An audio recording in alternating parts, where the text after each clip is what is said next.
Welcome to our module on what is a manager, a subject that might seem obvious on the surface, but by understanding some of the underlying details, we can really understand what it takes to make sure that the role is truly effective. First, some definitions. One of the common things we can waste a lot of time talking about and reading about is the what is management and what is leadership. Well, we've got a simple way to see through this, which works like this. A manager is a type of role and leadership is an activity. Another way you could look at that is to see manager as the noun and leadership as the verb.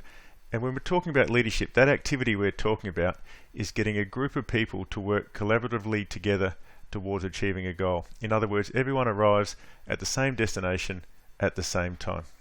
So when we look at leadership like this, we can see how the common idea that leadership can be anywhere in the organisation makes sense. Any situation where a person takes a leadership role, for example, if someone is injured in the street and someone who knows what they're doing comes in and gets other people to take action and organises things so the person actually gets looked after, they might be taking leadership because the person is making sure everyone works together to get towards the goal. The same applies in organisations. There might be various people who can get things moving in the organisation. But the key is, while someone doesn't have to be a manager to be a leader, if you are in a managerial role, then you must know how to lead people. In fact, it's what you're fundamentally paid for, which is to get your group of people to arrive together at the goal. So if that's leadership, then what is this managerial role? Well, if you look at it, a manager is someone who is paid by the organisation to make sure that the collective capabilities of a group of people provide results for the organisation. Turning capability into results. To put that in the language of accountability, a manager role is a role where the person in it is first and foremost accountable for the results and behaviour of their people. Now just pause there for a second and consider that. A manager is a role that is accountable for the results and behaviour of their people. This might be a fundamental change for some. It might be a 180-degree shift. You're not a manager because you get to tell people what to do. You're a manager because you are accountable for other people. And this is a heavy burden.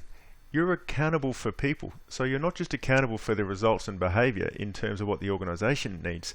You're accountable for sending people home that aren't just physically safe, but they're psychologically safe, that their actual capabilities are being used in a way that is useful. One of the common things we see when we start talking about a requisite approach and we talk about the accountabilities of managers for their people is it's easy to take on the viewpoint of I must be hard or I must frown or I must act in a certain way that almost sounds mean. But the exact opposite is what we are talking about. Because you are accountable for that group of people, it requires a level of care in terms of making sure their abilities are put to best use, that their abilities are actually suited for the role, and that the people themselves are in a situation where they can contribute genuine value.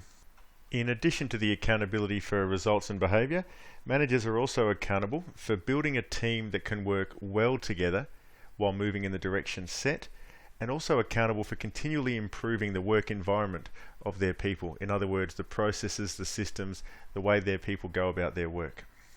And finally, managers are naturally accountable for executing the competencies that we teach here as we go through our course. Before going into the module that covers the natural authorities that need to go with the accountability of a manager, there's just one more important point. The managerial role exists to add value to the decision making of the team, to add value to the decision making of the people for which the role is accountable. So this requires two conditions to be in place. One of them is that the role itself that the person's doing, it's one theme higher in complexity. What we mean by this is it's set up to actually provide that wider vision. It's set up to provide the wider context. It's set up to provide the conditions that allow the people in the team to work effectively. And that's a function of role design, by making sure that what the role is actually asked to contribute is set as a different thing to what the people in the team are asked to contribute. The second condition, which might seem to be an obvious follow-on from the first because it is that the person who's in the role needs to be comfortable with that next level of complexity. If you think about the reason for that, it starts to make a bit of sense. If I'm bringing a problem at work or an issue or something that I need some clarity about, and if I'm taking it to someone who sees problems in basically the same way that I do, it's going to be a frustrating experience. I won't be feeling like I'm getting a true managerial value add from taking it to that person. Eventually I'll be frustrated, eventually I'll think why bother, and eventually I'll actually start to reject the very concept of hierarchy. But if the person in the role is able to add value to my decision making, ask me those questions that get my mind looking down different ways, looking down different pathways, and eventually leading me to the point where I can say, hey, thanks, I think I know which way to go now, leave it with me. Then we are in a position where the manager is adding true value to the team, and so by setting them up with the accountabilities that we've just been describing earlier in this module, those accountabilities will be well executed.